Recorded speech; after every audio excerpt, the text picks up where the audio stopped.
Good morning. कैसे हो आप सब। हम बात करने वाले हैं आज एलपीजी रिफॉर्म्स आने के बाद क्या क्या चीज़ें हुई थी।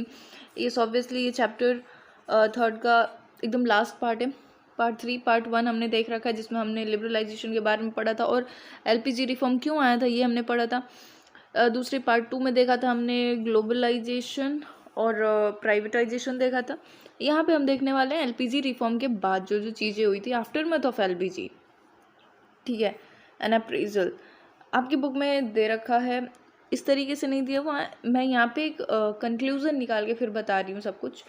उसमें आपकी बात किया एन अप्रेजल। ठीक है। तो एलपीजी रिफॉर्म के बाद एलपीजी पॉलिसीज जब फॉलो होने लग गई तो उसके बाद क्या हुई। इकोनॉमी जो है हमारी बहुत ही ज़्यादा वाइब्रेंट बन गई। मतलब जीडीपी ग्रोथ जो है ये बढ़ने लगा। इकोनॉमी ग्रोथ को हम मेज़र कैसे करते हैं, क्लास में बच्चे की ग्रोथ को हम मेज़र कैसे करते हैं कि क्लास में उसके मार्क्स बहुत अच्छे अच्छे आ रहे हैं। ठीक है। तो इकोनॉमी को हम मेज़र कैसे करते हैं कि इकोनॉमी में ग्रोथ हो रही है नहीं हो रही है, डेवलपमेंट हो रहा है नहीं है। तो जीडीपी के थ्रू हम ये पता करते हैं कि इकोनॉमी के अंदर ग्रोथ हो रही है कि नहीं। तो एलपीजी रिफॉर्म के बाद ऑब्वियसली जो इकोनॉमी है हमारी वो वाइब्रेंट इकोनॉमी बन गई थी। ठीक है। स्टिमुलेंट ऑफ इंडस्ट्रियल प्रोडक्शंस भी हो रहे थे, क्योंकि एक तो इकोनॉमी प्राइवेटाइजेशन की ओर आ गई थी। ओनरशिप जो है इंडिविजुअल के हाथ में आ गया। मैनेजरियल एफिशिएंसी वगैरह इंक्रीज हुई थी। हम यहाँ पे सिर्फ मेरिट्स देख रहे हैं अभी। ठीक है। हर चीज़ के मेरिट्स और डीमेरिट्स दोनों ही होते हैं। सिर्फ अच्छे अच्छे फल ही फल नहीं मिलते हैं, हमें गुठलियाँ भी मिलती है। सिर्फ आम ही आम नहीं मिलते हैं, गुठलियाँ भी मिलती हैं। तो सिर्फ मेरिट्स ही नहीं मिलेंगी, आपको डेफिनेटली गुठलियाँ भी खाने को मिलेंगी और कुछ बुरी चीज़ें भी मिलेंगी, डीमेरिट्स भी मिलेंगे। लेकिन हम अभी मेरिट्स के ऊपर फोकस करते हैं। क्या क्या अच्छी अच्छी चीज़ें हुई। तो एक तो जीडीपी का ग्रोथ हुआ। दूसरा स्टिमुलेंट ऑफ इंडस्ट्रियल प्रोडक्शन में इंक्रीज हुआ था। एक हमने देखा प्राइवेटाइजेशन रीज़न, दूसरा लिबरलाइजेशन भी हुआ था। लाइसेंस राज वगैरह खत्म हो गया था। एक इंडस्ट्री को स्टार्ट करने के लिए बहुत सारे से पेपर वर्क नहीं करने पड़ रहे थे, थोड़े कम हो गए थे और गवर्नमेंट से परमिशन लेने की ज़रूरत नहीं पड़ रही थी। हम फ्रीली भी काम कर सकते हैं, ऐसा सा था। जो प्राइवेट इंडस्ट्रीज़ हैं वो फ्रीली भी काम कर सकती हैं, ऐसा सा हो गया था। तो एक तो ये इंडस्ट्रियल प्रोडक्शन भी इंक्रीज़ हुआ था। नेक्स्ट चेक ऑन इन्फ्लेशन भी थोड़ी नॉर्मलाइज हुई थी। एक टाइम आया था 1990 वाला, 1989 90, इस वाले टाइम पे इन्फ्लेशन भी नॉर्मलाइज हुआ था। 1989 में, 1990 में इन्फ्लेशन बहुत ज़्यादा बढ़ रखा था, जिसमें कि हमारे import export balance of payment सब कुछ बिगड़ रखा था, जिसकी वजह से कि हमें फूड ग्रेन्स तक की हमारे पास चीज़ें नहीं थी। ग्रीन रिवॉल्यूशन आने के बाद भी हमें फूड ग्रेन्स की कमी हो गई थी, हम उसके इंपोर्ट्स कर रहे थे। हम इन सब चीज़ों की वजह से महंगाई बहुत बढ़ रखी थी उस टाइम पे, और बहुत सारे रीज़न थे महंगाई बढ़ने के, जो कि इस टाइम पे एलपीजी रिफॉर्म्स आने के बाद इन सब में कमी देखी गई। जो इन्फ्लेशन है वो नॉर्मलाइज हो गया था। ठीक है। 2007-8 में इन्फ्लेशन जो है 4 to 5% के बीच में आ रखा था। 4 to 5% के बीच में। तो इतना इन्फ्लेशन बहुत अच्छा तो नहीं है, लेकिन पहले के कंपैरिजन में बहुत सही है, क्योंकि पहले 6 to 9% तक का इन्फ्लेशन हो रखा था। ठीक है। और धीरे धीरे इस चीज़ें तो बढ़ती और घटती रहती हैं। एक बार हम 2007-8 में देखें एलपीजी रिफॉर्म के बाद, मतलब 2007-8 में देखें तो 4 to 5 हो रखी थी। अगर हम 16-17 में आ जाएं तो इन्फ्लेशन थोड़ा और बढ़ गया था। 2011-12 में देखें तो इन्फ्लेशन 6 to 9 हो रखा था। अगर हम बात करें कब की, 2016-17 की, तो इन्फ्लेशन कम हो रखा था, 3.39% हो रखा था। तो ये सब चीज़ें बढ़ती घटती रहती हैं, लेकिन ये सब नॉर्मल है। उस टाइम पे 8%, 9%, 10% इन्फ्लेशन बढ़ रहे थे, ये थोड़ा ज़्यादा हो गया था। जीडीपी का इतना परसेंट इन्फ्लेशन बढ़ना ये बहुत ज़्यादा होता है। ठीक है।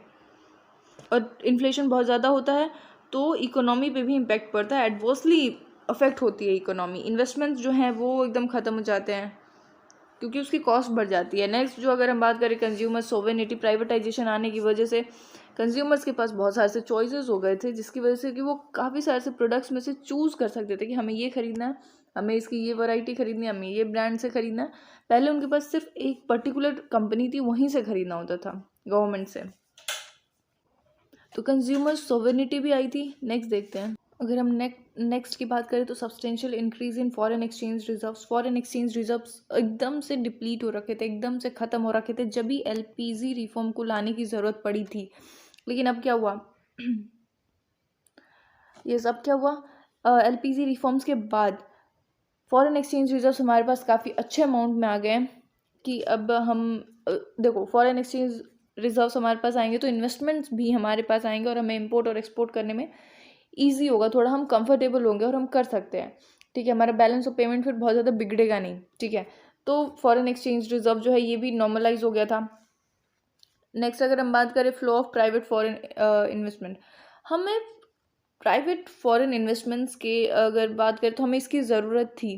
देखो जो हमारी इकोनॉमी थी, डोमेस्टिक इकोनॉमी, वो इतनी ज़्यादा सरप्लस प्रोड्यूस नहीं कर पा रही थी, जनरेट नहीं कर पा रही थी कि हम री इन्वेस्ट कर सकें। इंडिजीनियस टेक्नोलॉजीज़ थी, बहुत ज़्यादा मॉडिफाइड टेक्नोलॉजीज़ नहीं थी, जिसकी वजह से क्या हो रहा है, प्राइवेट इन्वेस्टमेंट्स हमारी कंट्री में नहीं आ रही थी और ना ही हम कहीं री इन्वेस्ट कर पा रहे थे। और एलपीजी रिफॉर्म आने के बाद सब कुछ नॉर्मलाइज हो गया। ठीक है, प्राइवेट फॉरेन इन्वेस्टमेंट्स हमारे वहाँ पे आने लग गए, हमारे पास इनोवेटिव टेक्नोलॉजीज भी आ गई थी। हम बात करें recognition of India as an emerging economic power, इसका मतलब क्या है, एमर्जिंग इकोनॉमिक पावर का मतलब क्या है कि अब एलपीजी रिफॉर्म के बाद जो इंडियन इकोनॉमी है, इनकी एक्टिविटीज़ बढ़ गई थी। हम फॉरेन ट्रेड में पार्टिसिपेट कर रहे थे, प्राइवेटाइज कर रखा था, ज़्यादा से ज़्यादा इन्वेस्ट कर रहे थे और हम एक्सपोर्ट भी कर रहे थे, इंपोर्ट भी कर रहे थे, मतलब इकोनॉमिक एक्टिविटीज़ बढ़ रखी थी हमारी, जिसकी वजह से जो फॉरेन इन्वेस्टर्स थे उनका कॉन्फिडेंस बढ़ रहा था, वो हमारे वहाँ पे इन्वेस्टमेंट्स वगैरह कर रहे थे। ठीक है, और एक तरीके से इकोनॉमिकली हम जाने जा रहे थे, जो बड़ी बड़ी कंट्रीज़ हैं वो उनके वहाँ पे भी हम एक्सपोर्ट इंपोर्ट कर रहे थे, जिसकी वजह से कि हमारा रिकॉग्निशन हो रहा था। एक तरीके से समझ लो कि क्लास में जो एक बच्चा होता है, जैसे एक एग्जाम्पल है, क्लास में बच्चा होता है जो कुछ भी नहीं करता है, तो उसको कोई टीचर नहीं जानते हैं, नाम तक जानते होंगे या उससे ज़्यादा कुछ नहीं जानते हैं। लेकिन जो बच्चा फर्स्ट आता है, जो सारे होमवर्क्स कंप्लीट करके ले जाता है, जो सारी चीज़ें अपनी सुना देता है, कंप्लीट कर देता है, एक्टिव रहता है, क्लास में जवाब देता है, आंसर्स करता है, उसको टीचर्स ज़्यादा जानते हैं, तो उसकी एक्टिविटीज़ हैं तभी तो कंट्रीज़ के मामले में इकोनॉमिक्स के अंदर इकोनॉमिक एक्टिविटीज़ होनी चाहिए, ज़्यादा पैसों का कुछ लेन देन होना चाहिए बहुत ज़्यादा। ठीक है, तो इकोनॉमिक एक्टिविटीज़ बढ़ रखी थी, जिसकी वजह से कि हमारा रिकॉग्निशन होना स्टार्ट हो रखा था और एमर्जिंग इकोनॉमिक पावर बन जाती इकोनॉमी हमारी। Shift from monopoly to competitive market, पहले हमारी इकोनॉमी कैसी थी, बिल्कुल मोनोपोली हो रखी थी, क्योंकि सारी चीज़ें गवर्नमेंट ही देख रही थी, सब सारी कंपनीज गवर्नमेंटली ओन्ड थी। बाद में क्या हुआ, कॉम्पिटिटिव मार्केट बन गया। कैसे, जब गवर्नमेंट एलपीजी रिफॉर्म लेके आई, उसके बाद क्या हुआ, प्राइवेटाइजेशन हुआ और लिबरलाइजेशन भी हुआ। प्राइवेटाइजेशन होने की वजह से और लिबरलाइजेशन की होने की वजह से टैरिफ जो है, कोटा जो है, वो बिल्कुल कम हो गए, जिसकी वजह से कि हमारे वहाँ बाहर एक्सपोर्ट होने लग गए, इम्पोर्ट्स होने लग गए और बाहर से प्रोडक्ट्स आ रहे हैं।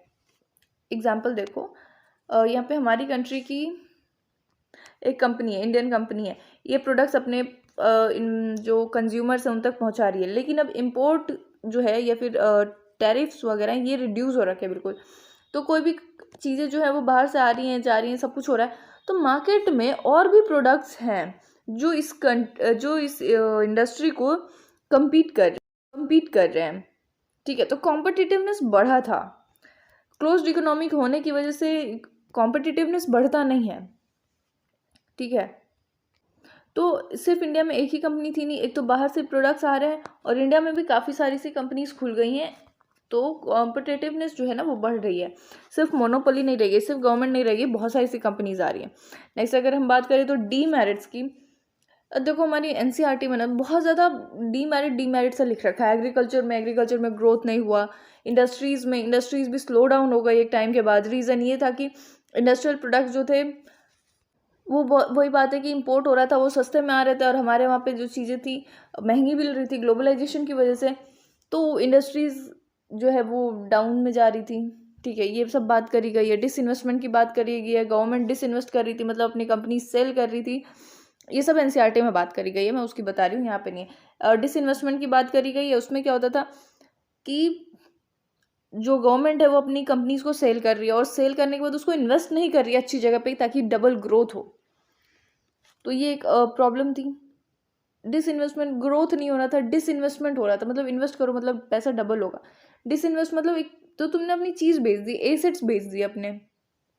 ठीक है, तो ये सब बात करी गई है एनसीईआरटी के अंदर। और क्या बात करी गई है एनसीईआरटी के अंदर? फिजिकल रिफॉर्म्स की बात करी गई है, रिफॉर्म्स ऑफ फिजिकल पॉलिसी। इसमें क्या होता है कि economic reforms have placed limits on the growth of public expenditure.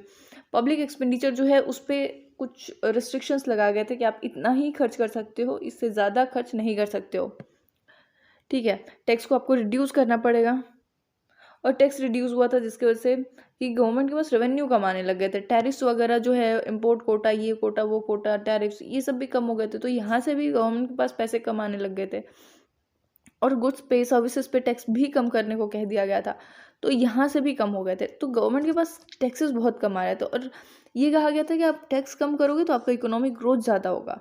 तो ये तो ठीक है, लेकिन गवर्नमेंट को प्रॉब्लम हो रही थी इसकी वजह से, ठीक है।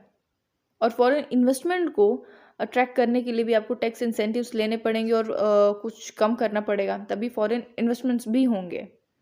और इन सब का जो है नेगेटिव इम्पैक्ट पड़ा डेवलपमेंट पे और वेलफेयर एक्सपेंडिचर पे। ये सब कुछ बात करी गई है एनसीईआरटी के अंदर। यहाँ पे हम क्या बात करने वाले हैं भी, यहाँ पे भी हम डीमेरिट्स बात करें तो ये सारी तो बात करेंगे ही। निग्लेक्ट ऑफ एग्रीकल्चर, मतलब ध्यान पूरा का पूरा सेकेंडरी सेक्टर और टर्सरी सेक्टर पे चला गया था। प्राइमरी सेक्टर में ग्रीन रिवॉल्यूशन आने के बाद भी अब जाके एकदम निग्लेक्ट कर दिया गया था उसको, उस पर उतना ज़्यादा ध्यान नहीं दिया जा रहा था। इकोनॉमी को ग्रो कराने के चक्कर में एग्रीकल्चर पे उतना ज़्यादा ध्यान नहीं दिया जा रहा था, क्योंकि एग्रीकल्चर से बहुत कम जीडीपी आती है।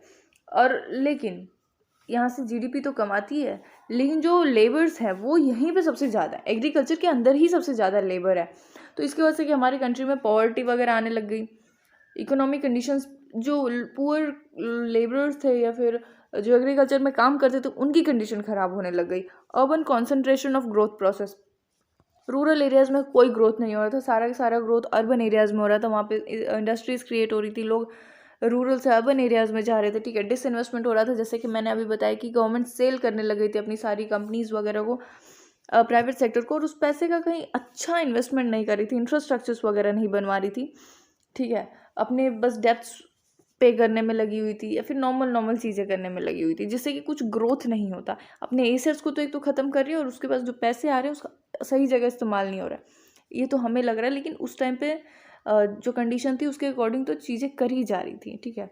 लोपसाइड ग्रोथ प्रोसेस, लोपसाइडेड ग्रोथ हो रही थी। इसका मतलब क्या है कि हमने एग्रीकल्चर सेक्टर पे उतना ज़्यादा फोकस नहीं करा, इंडस्ट्रियल सेक्टर पे भी फोकस उतना ज़्यादा नहीं करा, हमने सर्विस सेक्टर पे फोकस ज़्यादा करा, आईटी कंपनीज पे फोकस ज़्यादा करा, जिससे कि हमारे पास खोखलापन हो रखा था। मतलब कि हमने सिर्फ सर्विस सेक्टर, मैन्युफैक्चरिंग वगैरह नहीं कर रहे, हम सिर्फ सर्विस से करके और अपने पैसे जनरेट कर रहे हैं। ये उससे ऑब्वियसली जीडीपी तो इंक्रीज़ हुई थी और लोगों को काम भी ज़्यादा से ज़्यादा मिला था, लेकिन एक लोप साइडेड था, खोखलापन कह सकते हैं इसको, ठीक है।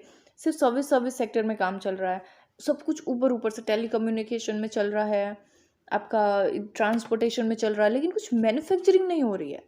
अब सर्विस सेक्टर में ये भी तो आ गया, जैसे आपने लंच बॉक्स बनाया तो इसको ले जाना, तो ये चीज़ सर्विसिंग है, लेकिन ये चीज़ भी तो होनी चाहिए ना, सिर्फ ये चीज़ हो रही है, ये हो ही नहीं रही है। तो इसकी वजह से लोपसाइडेडनेस भी थी। तो मेरे साइड से इतना ही, कुछ मेरिट्स और कुछ डीमेरिट्स हमने यहाँ पे सब चीज़ बात कर ली, सब चीज़ की। एलपीजी रिफॉर्म में, एलपीजी रिफॉर्म की हमने सारी बातें कर ली हैं। इसके जो आने से पहले जो रीजंस थे वो बात करी हमने, इसके आने के बाद जो चीज़ें हुई, अच्छा हुआ बुरा हुआ, हमने सब कुछ देखा, ठीक है। तो मेरे साइड से इतना ही। Thank you so much. अगर वीडियो अच्छी लगी हो, इन्फॉर्मेटिव लगी हो और आपके काम आई हो, आपको कुछ इन्फॉर्मेशन मिली हो, तो वीडियो को लाइक और सब्सक्राइब करना। तो thank you and have a nice day, bye.